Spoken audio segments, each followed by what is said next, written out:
Adhesive materials. Adhesive is a material that can stick to a flat surface or bond two flat surfaces together. Micromechanical bonding is bonding using surface irregularities smaller than what we can see with our eyes, or that they also can't be felt with an explorer. So when you think of what might create a chemical bonding, a surface for that, what do you think of? You should all be thinking about etchant, right? That's making that micromechanical, that's going to allow for the micromechanical bonding by creating those micro irregularities that we can't see to the visible eye or with a dental explorer. And then we have macromechanical bonding, and that's bonding that we actually can see or feel. All right, so for this chapter, we're going to talk about adhesive materials in dentistry, acid etching, dentinal bonding. We're going to talk a little bit about glass ionomers and the use of bonding in dentistry. Okay, adhesive materials in dentistry. The use of adhesions and bonding in dentistry are twofold. One is to retain restorations utilizing a bonding, and two is to reduce microleakage, which thus reduces recurrent caries. So they're going to help lock that material into the tooth and not allow anything beyond that, because it's a nice thin layer, so there's no air or voids in there to allow any bacteria in between in that cavo surface where the restoration and the tooth meet.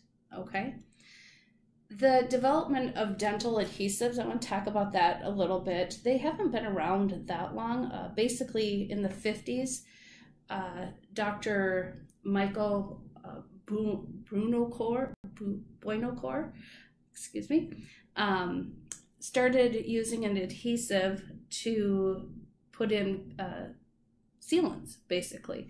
He just wanted to cover up the pits and fissures of the teeth. So an acid etch was applied to enamel, so it all started with enamel, and the etched surface then became rough, allowing that low viscosity resin to flow into all of those micro irregularities in the tooth, right? And then it would set. So acid etching is a micromechanical bonding technique. Remember, it's going to flow into those irregularities and then it's going to harden there, right? And it was first used for pit and fissure sealants. Later on, when dental composite restorations were developed in the 60s, acid etching techniques were used during the placement, okay? This reduced, again, the micro leakage and staining of the margins. Then they found, hey, what else can we do with this? So they started putting adhesives underneath ortho bonding materials to help prevent micro leakage and prevent any bacteria from getting into the tooth. All right, surface factors. When you're applying an adhesive to anything, the surface must be clean. Otherwise, it's kind of like putting a Band-Aid on your skin before you wash the area, and it's gonna, say your child was out playing in the dirt and you don't wash their hand and you put a Band-Aid on, what's gonna happen to that Band-Aid? It's gonna come off, right? So you need to have it really nice and clean in order for that adhesive to stick to the tooth, to adhere to the tooth and to the restoration. Biofilm in the oral cavity, it can be difficult to keep the surfaces clean. But again, a clean surface is essential. So you want nothing to be contaminated by the oral fluids such as saliva, blood, or tracheal fluid. So basically that biofilm forms right away, so you want to just make sure that it's really nice and clean. And what should we do to prevent it from getting contaminated? If you guessed place a rubber dam, you are correct. All right. The use of adhesion bonding in dentistry, again, retention of restorations.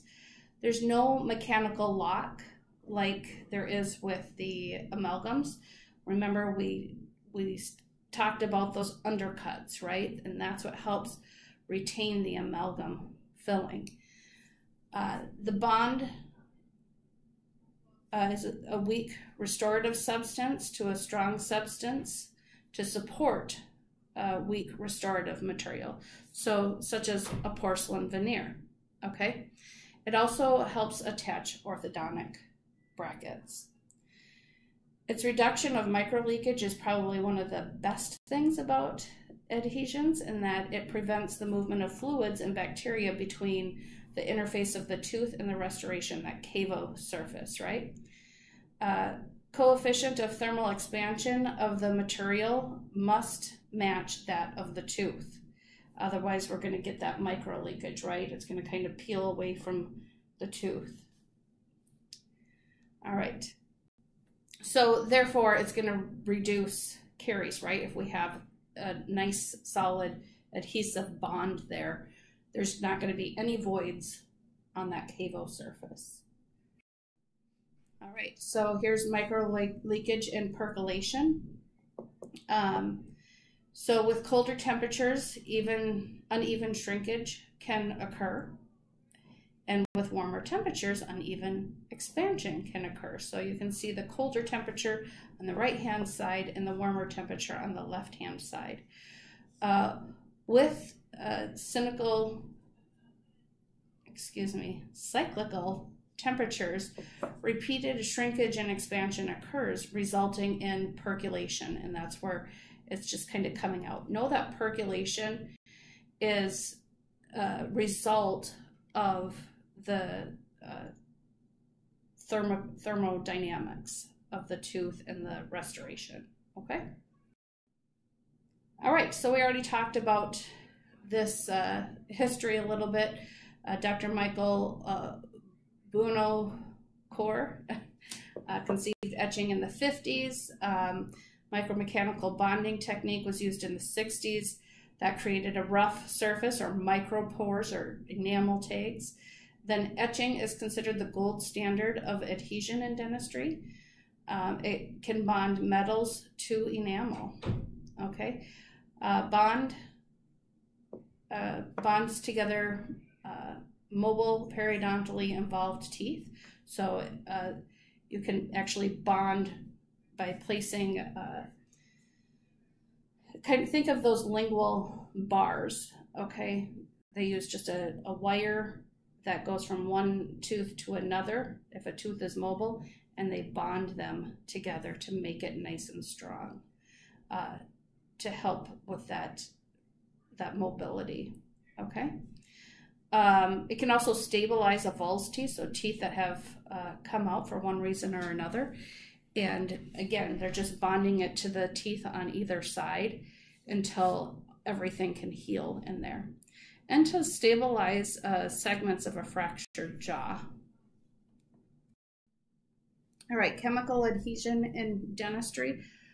Bonding to dentin was more difficult. So in the 1970s, Dennis Smith developed the first chemically adhesive dental cement. And it was a polycarboxylate cement using polyacrylic acid and zinc oxide. Then our glass ionomers came out, and those are polyacrylic acid and glass powder. And we're going to be talking a little bit more about those. I believe it's in chapter 7, because glass ionomers have really come to the forefront.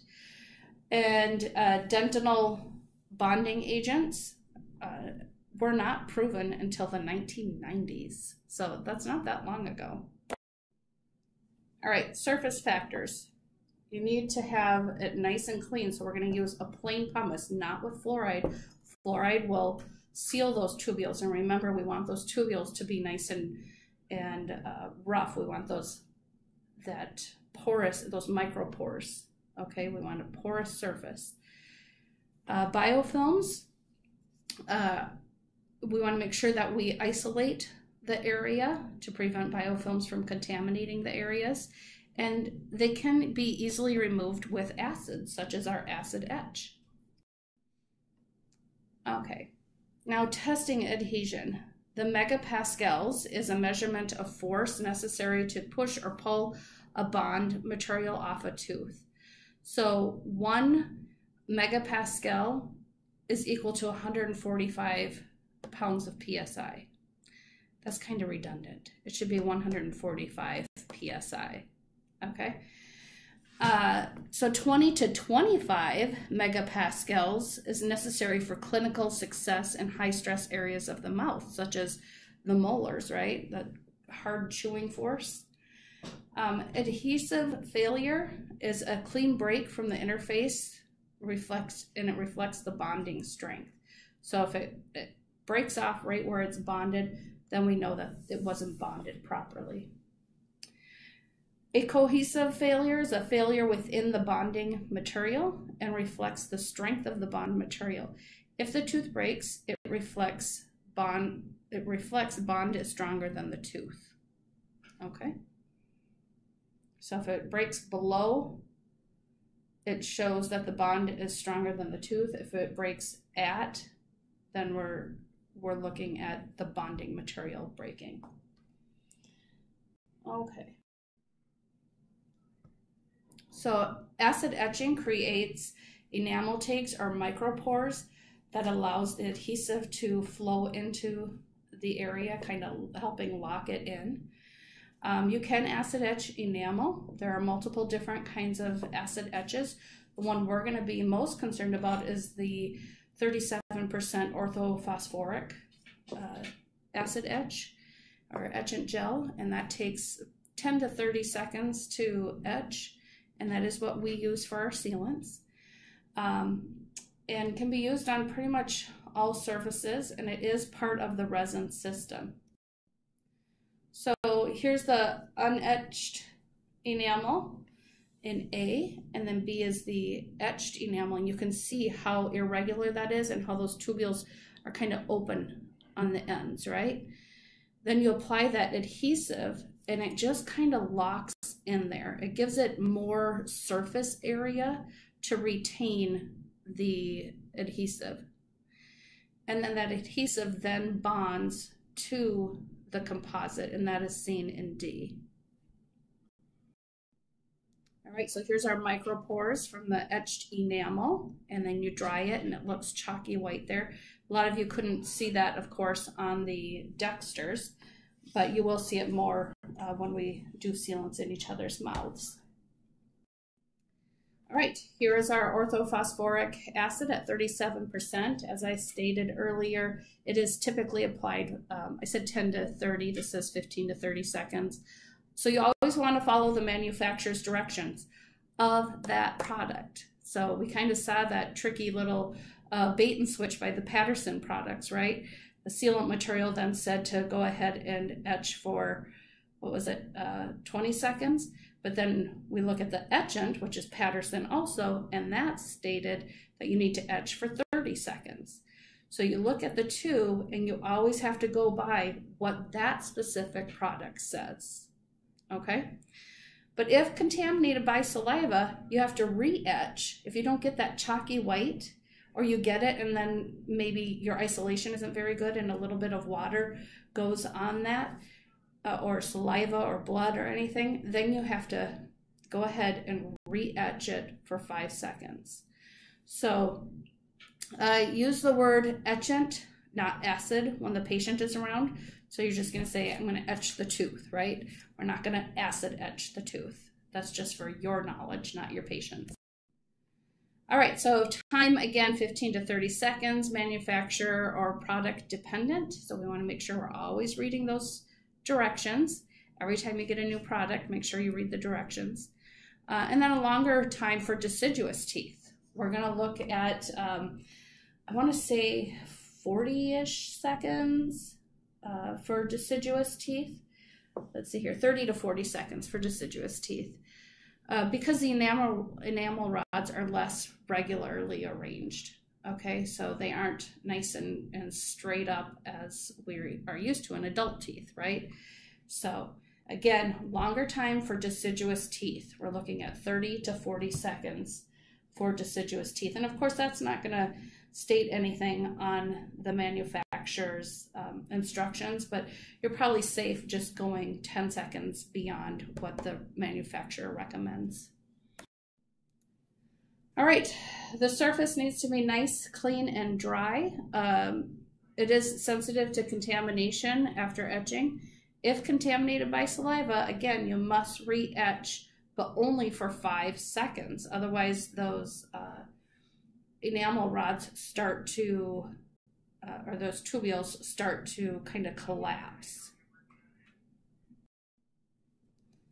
All right, resin systems. We have a low viscosity resin, which include the polymethyl methoacrylic like polymer, and it sets via polymerization, okay?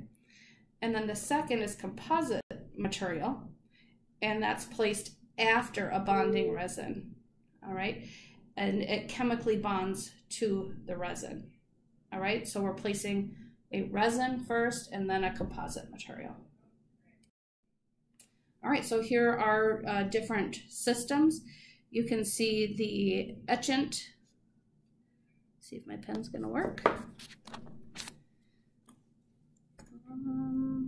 Okay, so here's our etchant right here, and we're going to put that on again for 15 to 30 seconds. And then we have an enamel bonding system, okay? And one is going to be an adhesive and one is going to be a primer, okay? I'm guessing this is going to be our primer and this is going to be our adhesive, assuming that they have them together. And then we have a chemically activated composite here. And this is a system where they would mix equal parts here and here, okay? And they would mix it, see how they have a nice clean disposable spatula right here, and they're gonna mix it on the mixing pad there. All right, so dentinal bonding. So initially, people were very concerned about bonding and etching dentin surfaces because it's very different from that of enamel, okay? Enamel kind of has a natural irregularity where the dentin is a little bit smoother and it gets that smear layer. So when you cut into it, so with a burr, it's prepped and they cut into it, it kind of collects this, this smear layer, which is particles from drilling into it, and it kind of plugs everything up. So we need to be a little more careful with this. So cavity preps have more dentin than enamel. So if they were looking for longevity of composites, they needed to figure out a way to bond composites to dentin. So 3 systems were designed to chemically bond to collagen and to other surfaces. It requires wetting of the tooth surface, and that is a hydrophilic nature of the primer. So the primer is going to go on. So first you etch, and now you're placing the primer on there, okay? It's a lower viscosity. It is wet kind, I guess, right? That's hydrophilic. It's okay to have water there. And the intent was chemical bonding, okay? The result was micromechanical bonding. Current systems are micromechanical bonding with secondary atomic bonds. Dentinal bonding is an extension of the acid etch technique. So now we're talking about restorations, not sealants. Sealants, you can etch and then place the sealant directly into it. Some people do still bond it and place an adhesive, but or prime it and place an adhesive. But this is for, we're mainly talking about composite restorations here. All right, dentinal bonding. Dentinal bonding systems, we have 3-step, 2-step, dentinal bonding systems, 2-step systems with self-etching primers, and a 1-step self-etching adhesives. So there's been a progression trying to make it as easy and time-saving as possible. I won't say it's cost-effective, though. The more that one has, the more it's going to cost. So enamel, when we're talking about just enamel, we can etch and then place the bonding adhesive, okay? But when we're talking about dental bonding, we're going to take several different steps. So this first category, I'll put a 1 here, is a 3-step. So you're going to etch, and then you're going to prime it, and that's with that hydrophilic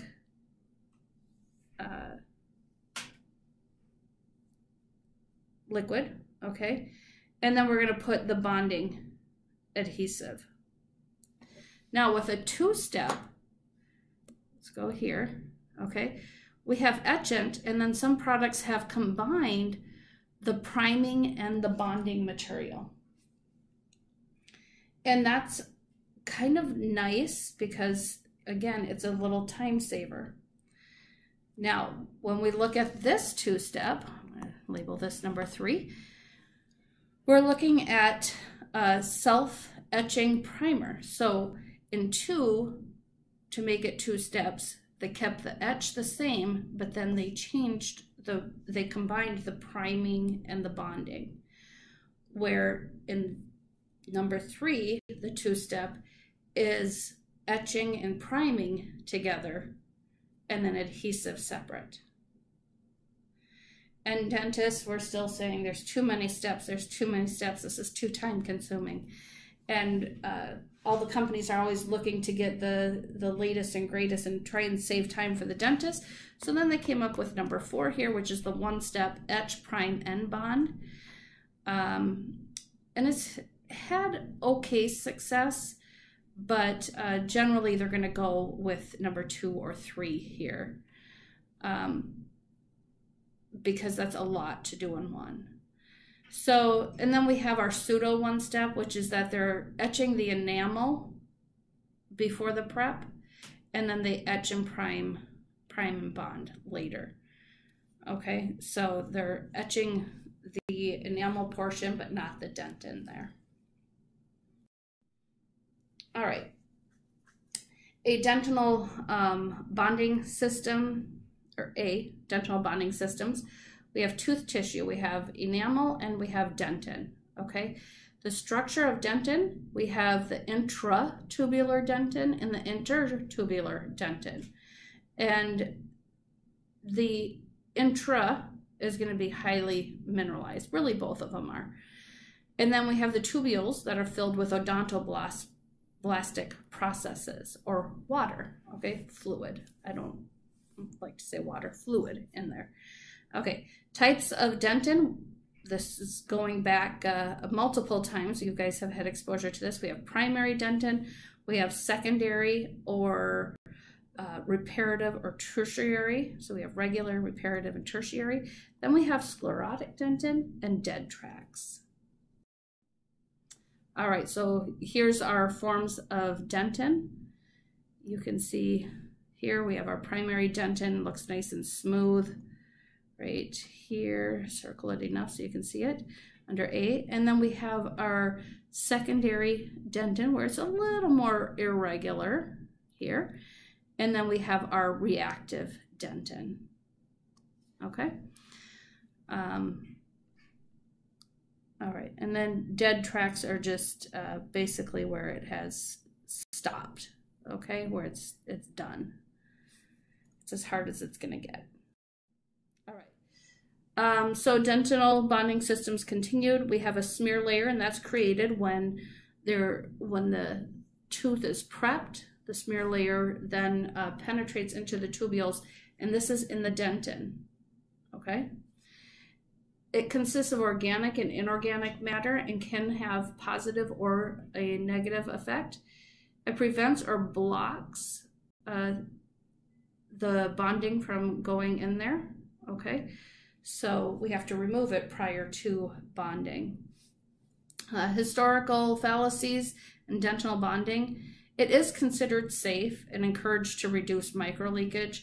A lot of people were kind of worried about etching the surface of dentinal tubules, thinking it was going to irritate the pulp, but they've found that it doesn't, that it is safe to use, and not just that it's safe, but it's necessary to prevent that microleakage. All right, our 3-step dentinal bonding systems. We're going to etch the dentin and the enamel, and that's going to remove that smear layer off of the dentin, which then decalcifies it. It kind of sucks out all that calcium, okay? And then dried slightly, so it's still just a little bit wet, and that keeps the collagen fibers from collapsing. Then they're going to apply a primer, which is hydrophilic, so it's a wetting agent to allow flow.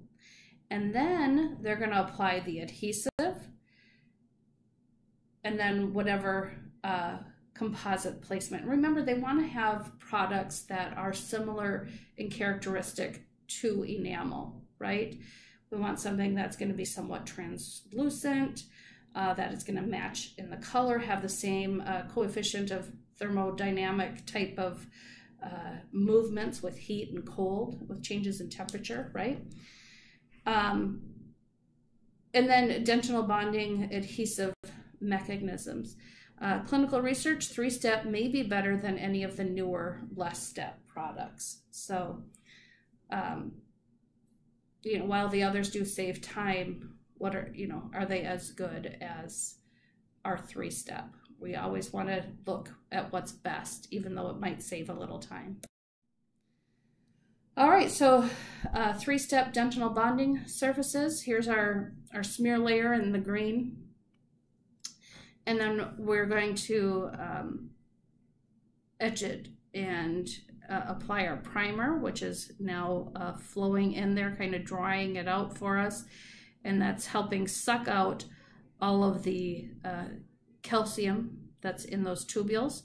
And then we're going to go and have this nice open tubules, which allows the adhesive now to flow into all of those areas to get that micro bonding. Okay. Oh, I just went backwards instead of forwards, so now we'll redo this slide. So here's our 3-step bonding systems. Each of them have an etch or etchant, we'll put primer and adhesive. Okay, these are the 3 essentials to the 3-step system.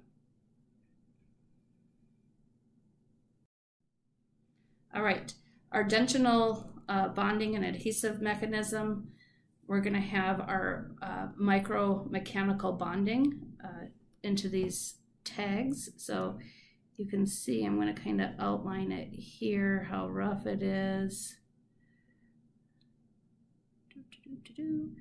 And then our hybrid layer is the combination of our resin and our decalcified dentin.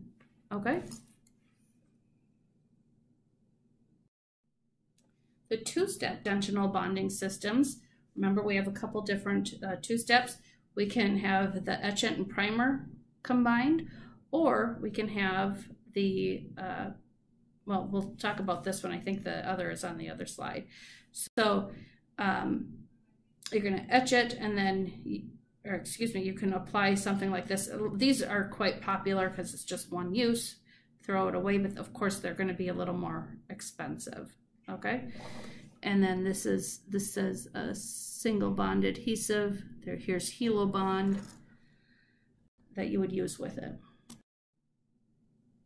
Okay, didn't have any examples of the combination of the primer and the adhesive, but that's another 2-step.